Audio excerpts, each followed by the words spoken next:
প্রিয় দর্শক শ্রোতা, নতুন আরেকটি বিনোদন নিউজে আপনাদেরকে স্বাগতম। এবার হিমি ও নিলয় আলমগীর প্রেমে পড়ে গেল। তো দর্শক শ্রোতা, কেমনে প্রেমে পড়ে গেল আমি ফুল ভিডিও আপনাদেরকে বলবো। আপনারা আমার ভিডিওটি স্কিপ না করে সম্পূর্ণ ভিডিওটি দেখতে থাকুন, এবং আপনি যদি নিলয় আলমগীর ও হিমির অরিজিনালি ফ্যান হয়ে থাকেন তাহলে ভিডিওতে একটা লাইক করে দিয়ে কমেন্ট করে জানিয়ে দেবেন আপনাদের মতামত।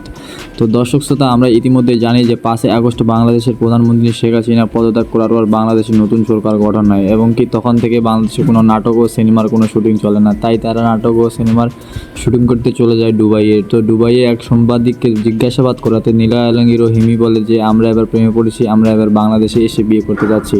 তো দর্শক শ্রোতা, আসলে এই ঘটনাটি সত্য কিনা মিথ্যা অবশ্যই আপনারা কমেন্ট বক্সে কমেন্ট করে জানিয়ে দেবেন। তো আজকের নিউজ এই পর্যন্তই। পরবর্তী আপডেট পেতে আমাদের সঙ্গে থাকুন এবং আমাদের চ্যানেলে সাবস্ক্রাইব করে পাশে থাকবেন, এবং আপনারা কমেন্ট করে জানিয়ে দেবেন। আপনাদের কমেন্ট আমাদের একান্তই কাম্য।